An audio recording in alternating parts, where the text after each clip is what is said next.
Breaking news ఇద్దరు పిల్లలను కొబ్బరి బొండాల కత్తితో నరికి చంపి ఆ తర్వాత బిల్డింగ్ పై నుంచి దూకి ఆత్మహత్య చేసుకుంది ఓ తల్లి.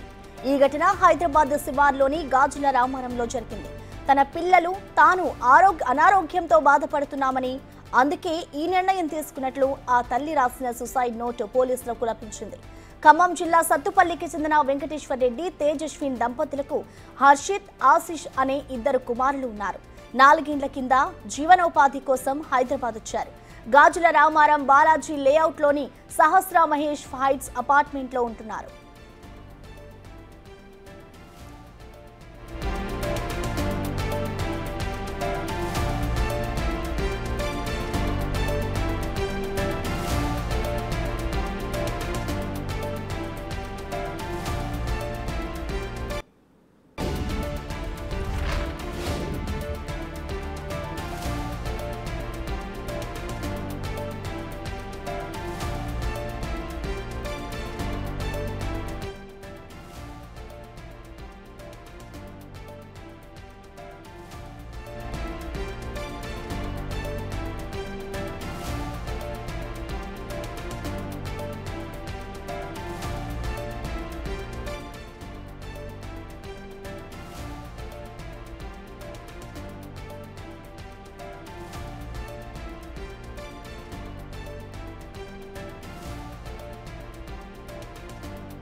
ఈ ఘటనపై పూర్తి సమాచారాన్ని అందించేందుకు మా ప్రతినిధి సుజాత లైవ్ లో అందుబాటులో ఉన్నారు. సుజాత, మనం చూస్తున్నాం నిన్న ఇటు కన్న తల్లి ఇద్దరు పిల్లలని అతి కిరాతకంగా నరికి చంపి ఆ తర్వాత తాను కూడా ఆత్మహత్య చేసుకుంది. సో దీనికి సంబంధించిన పూర్తి అప్డేట్స్ ఏ విధంగా ఉన్నాయి, ఇటు తన భర్త ఏం చెప్తున్నారు దీనికి సంబంధించి సుజాత? ప్రసన్న, గాజుల రామారంలో జరిగినటువంటి ఘటన చాలా బాధాకరమైనది. తల్లి ఇద్దరు పిల్లల్ని చంపేసినటువంటి ఘటన చోటు చేసుకోవడంతో చుట్టుపక్కన ఉన్నటువంటి వాళ్ళంతా కూడా ఒక్కసారిగా షాక్కి గురయ్యారు.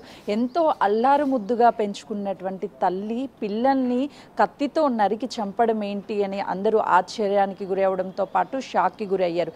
నిత్యము ఎంతో సందడిగా ఇద్దరు పిల్లలు స్కూల్కి వెళ్ళేటప్పుడు కూడా ఇదే ఇంట్లో ఉంటున్నటువంటి తేజస్విని, వెంకటేశ్వర్ గత 4 సంవత్సరాల క్రితమే హైదరాబాద్కి వచ్చి ఈ అపార్ట్మెంట్లోనే 2nd ఫ్లోర్లో ఒక ఫ్లాట్ని కొనుగోలు చేశారు. ఆ తర్వాత తను ఒక ఫార్మసీ కంపెనీలో కూడా వెంకటేశ్వర్ రెడ్డి పనిచేస్తున్నాడు. నిన్న 4 గంటల ప్రాంతంలో తేజస్విని గత కొన్ని నెలలుగా తను మానసికంగా కృంగిపోయి అటు తన ఆరోగ్య పరిస్థితి బాగోలేక, పిల్లలకి ఆరోగ్య పరిస్థితి బాగోలేక ఏం చెయ్యాలి, ఇంకా మేము బతికినా కూడా వేస్టే అని చెప్పేసి తను మానసికంగా కృంగిపోవడంతో పాటు నిత్యము ఏదో ఒకటి ఆలోచిస్తూ ఉండేది. పిల్లల గురించి, పిల్లల ఫ్యూచర్ ఏంటి, నా హెల్త్ బాగోలేదు, ఎవరు చూస్తారు అని మనోవేదనకి గురైనటువంటి తేజస్విని నిన్న 4 గంటల ప్రాంతంలో పిల్లల్ని చంపి ఆ తర్వాత తను కూడా 5 అంతస్తుల భవనం మీద నుంచి కిందకి దూకి చనిపోయినటువంటి ఘటన అందరినీ కలిచివేస్తుంది. అంటే ఏ తల్లి కూడా నిజానికి పిల్లల్ని చంపాలి అని అనుకోదు,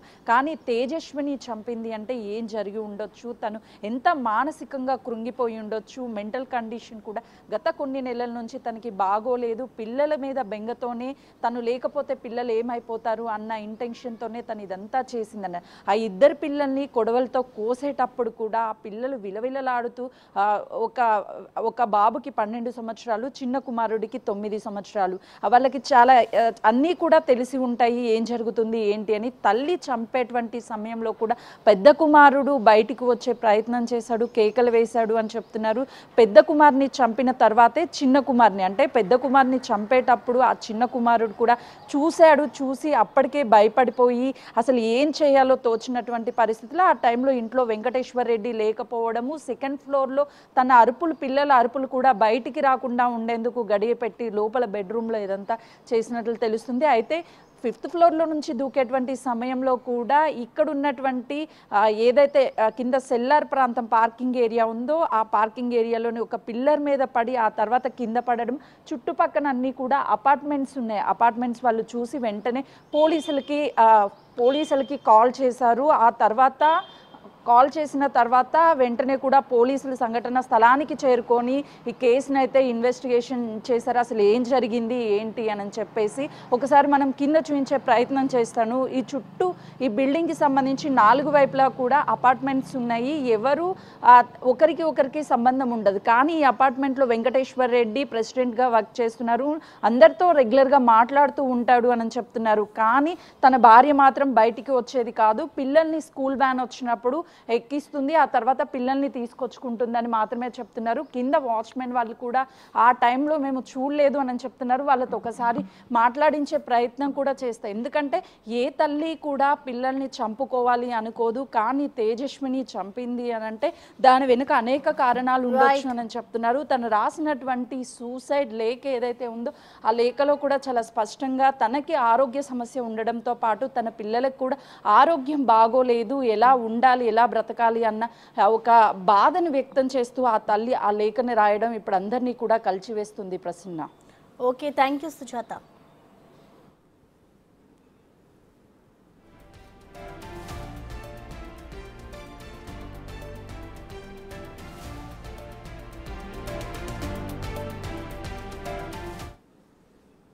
దీనిపై మరింత సమాచారాన్ని అందించేందుకు మా ప్రతినిధి సాగర్ కూడా లైవ్ లో అందుబాటులో ఉన్నారు. సాగర్, చెప్పండి, అసలు ఈ ఆత్మహత్యకు సంబంధించి పోలీసులు ఏ విధమైన దర్యాప్తు చేస్తున్నారు? ప్రస్తుతం ఆ తల్లి లెటర్ కూడా రాసినట్లుగా తెలుస్తుంది. అసలు లెటర్ లో ఏం రాసింది, పూర్తి అప్డేట్స్ ఏంటి సాగర్? ఎస్ ప్రసన్న, గాజుల రామారం తేజస్విని తల్లి ఇద్దరు పిల్లల్ని అత్యంత దారుణంగా చంపిన అనంతరం తాను కూడా సూసైడ్ చేసుకున్న ఘటన ఒక్కసారిగా హైదరాబాద్లో కలకలం రేపిందని చెప్పుకోవచ్చు. ప్రస్తుతం గాంధీ మార్చురీకి అయితే నిన్న సాయంత్రం తరలించారు. మరికొద్దిసేపట్లో పోస్ట్ మార్టం కూడా జరిగే అవకాశాలు కనిపిస్తున్నాయి. అయితే ప్రధానంగా ఆమె సూసైడ్ లెటర్ ఆధారంగా కూడా పోలీసులు ఈ కేసును దర్యాప్తు చేస్తున్నారు. అత్యంత కిరాతకంగా, జనరల్గా ఒక తల్లి చిన్నపిల్లలకు గాయమైతేనే ఆమె తట్టుకోలేకపోతుంది. జ్వరం వచ్చినా కూడా జ్వరం తగ్గే వరకు కూడా పూర్తిగా ఆమె సంరక్షిస్తూ ఉంటుంది. కానీ ఇక్కడ అలాంటి తల్లి ఇద్దరు చిన్నారులను అత్యంత కిరాతకంగా కత్తితో కోసి ఆ గొంతు కోసి చంపిన పరిస్థితి. పిల్లలు తల్లదిల్లుతున్నా కూడా ఎట్లాంటి కనికరించకుండా తాను కూడా అనంతరం వెళ్ళి ఆత్మహత్య చేసుకున్న ఘటన అనేది ఒకసారిగా అసలు ఆ దృశ్యాలు చూడడానికి ఒక భయంకరంగా, ఒక హృదయ విదారకంగా కూడా అనిపిస్తున్న పరిస్థితి. ఈ మొత్తం ఘటన పైన అయితే అంటే తాను సూసైడ్ నోట్లో కొన్ని కీలక అంశాలు అయితే పేర్కొంది. దాదాపు 6 పేజీల సూసైడ్ లెటర్ని పోలీసులు నిన్న స్వాధీనం చేసుకున్నారు. బాలనగర్ డీసీపీ స్వయంగా అక్కడికి వెళ్ళి పూర్తిగా పర్యవేక్షించారు. పూర్తిగా రక్తపు మడుగులో ఇంట్లో పిల్లలు పారిపోయే ప్రయత్నం చేసినా కూడా వారిని అడ్డగించి కత్తితో దాడి చేసి వాళ్ళను పూర్తిగా చంపిన అనంతరం తాను కూడా ఈ లోకంలో ఉండొద్దు, పిల్లలకు ఆరోగ్య సమస్యలు, తనకు ఆరోగ్య సమస్యలు ఎక్కువగా వేధిస్తున్నాయంటే ఆమె సూసైడ్ లెటర్లో కూడా దేవుడా మాకు ఎందుకు ఇంత బాధనిచ్చిన, నా పిల్లలకి నాకు ఇలాంటి ఆరోగ్య సమస్యలు ఇచ్చావు. ఎందుకంటే తనకు కంటి సమస్య, డ్రాప్స్ వేసుకోవాలి 2-3 అవర్స్కి ఒకసారి, పిల్లలకు కూడా కొంత శ్వాసకోశకు సంబంధించినటువంటి నోస్లో డ్రాప్స్ వేయాలి, వాళ్ళకు కూడా కొన్ని ఆరోగ్య సమస్యలు ఉన్నాయని చెప్పి ఆమె సూసైడ్ లెటర్లో పేర్కొంది. ఈ మొత్తం అంశాలకు ఆరోగ్య సమస్యల విషయంలో కూడా ఆర్థికపరమైన ఇబ్బందులు ఏమీ లేనప్పటికీ ఆరోగ్య సమస్యలు తీవ్రంగా వెంటాడుతున్నాయి. ఈ పిల్లల ఆరోగ్య సమస్యల నేపథ్యంలోనే గత కొన్ని రోజులుగా తాను డిప్రెషన్లోకి వెళ్ళినట్లుగా కూడా, కొంత మానసిక పరిస్థితి కూడా సరిగా లేనట్లు కూడా తెలుస్తుంది. సూసైడ్ నోట్లో మాత్రం ఆరోగ్య సమస్యలు, భర్త పట్టించుకోకపోవడము, తీవ్రంగా తను మానసికంగా కుంగిపోవడం, ఈ అంశాలకు సంబంధించినటువంటి కీలక విషయాలు అయితే ఆమె సూసైడ్ నోట్లో పేర్కొన్నారు. వీటి ఆధారంగా అయితే పోలీసుల దర్యాప్తు ఇంకా కొనసాగుతుంది. ఈ మొత్తం ఘటన పైన పోలీసులు, ఇటు జిడిమెట్ల పోలీసులు అయితే ఇంకా దర్యాప్తు కొనసాగిస్తున్నారు. వారి కుటుంబ సభ్యులు వచ్చిన అనంతరం కూడా ఇక్కడ గాంధీ మార్చ్ వద్ద మరికొద్ది సేపట్లో అయితే పోస్ట్ మార్టం నిర్వహించే అవకాశం ఉంది. ఈ మొత్తం ఘటన పైన స్థానికులు కూడా ఆమె ఆరోగ్య అంటే మానసిక పరిస్థితి సరిగా లేకపోవడం వల్లనే ఇలా జరిగి ఉండొచ్చు అని చెప్పి భావిస్తున్నారు. ఏది ఏమైనా ఇంత దారుణంగా ఒక తల్లి కన్న పిల్లలను ఇద్దరిని చంపడము, అనంతరం ఆమె ఆత్మహత్య చేసుకోవడం, 5వ అంతస్తు నుంచి దూకడం, ఈ మొత్తం ఘటన అనేది ఒక్కసారిగా ఒక ఆందోళన వాతావరణం, ఒక భయానక వాతావరణం అయితే క్రియేట్ చేసిందని చెప్పుకోవచ్చు. అదే అపార్ట్మెంట్లో గతంలో 7 నెలల క్రితం కూడా ఈ తరహా ఘటన, అంటే పిల్లల్ని చంపి తల్లిదండ్రులు ఆత్మహత్య చేసుకున్న ఘటన కూడా జరిగిందంటూ అలాంటి సంఘటనలు కూడా గుర్తు చేసుకున్నారు. రీసెంట్గా కూడా హైదరాబాద్లో ఈ తరహా ఘటనలు కూడా చోటు చేసుకున్నాయి. అసలు కన్న తల్లిదండ్రులే తల్లే ఇంత దారుణానికి ఒడగట్టడం అనేది చాలా అంటే ఒక భయాందోళన, హృదయానికి ఒక బాధని కలిగిస్తుంది. ప్రతి ఒక్కరు కూడా దీనిపైన ఒక బాధను వ్యక్తం చేస్తున్నారు. ఎందుకంటే నార్మల్గా సూసైడ్ చేసుకున్న దానికి దీనికి చాలా ఒక భయానక సిచ్యువేషన్ క్రియేట్ చేసే విధంగా ఉంది. ఇద్దరు పిల్లల్ని కత్తులతో అత్యంత కిరాతకంగా చంపి, ఒక కత్తిని ఆమె స్వయంగా తీసుకొని వచ్చి, అంటే ఆమె మానసిక పరిస్థితి కూడా సరిగా లేకపోవడం వలన ఇంత దారుణం జరిగిందంటూ కూడా స్థానికులు చెప్తున్న పరిస్థితి. పోలీసులు ఈ మొత్తం పైన కూడా పూర్తి స్థాయి ఆధారాలు, అంటే పూర్తిగా ఆమె సూసైడ్ లెటర్ ఆధారంగానే కీలకంగా పోలీసుల దర్యాప్తు కొనసాగుతుందని తెలుస్తోంది. మరికొద్ది సేపట్లో గాంధీ మార్చులో ఇప్పటికే ఇద్దరు పిల్లలు, తేజస్విని మృతి చెందినటువంటి మృతురాలతో పాటుగా ఇద్దరు పిల్లలు మృతి చెందిన మృతదేహాలను అయితే గాంధీ పోస్ట్ మార్టం మార్చురీకి తరలించారు. మరికొద్ది సేపట్లో కుటుంబ సభ్యులు ఉంచిన అనంతరం కూడా పోస్ట్ మార్టం ప్రక్రియ కొనసాగే అవకాశం అయితే కనిపిస్తుంది. Prasanna. Okay, thank you Sagar.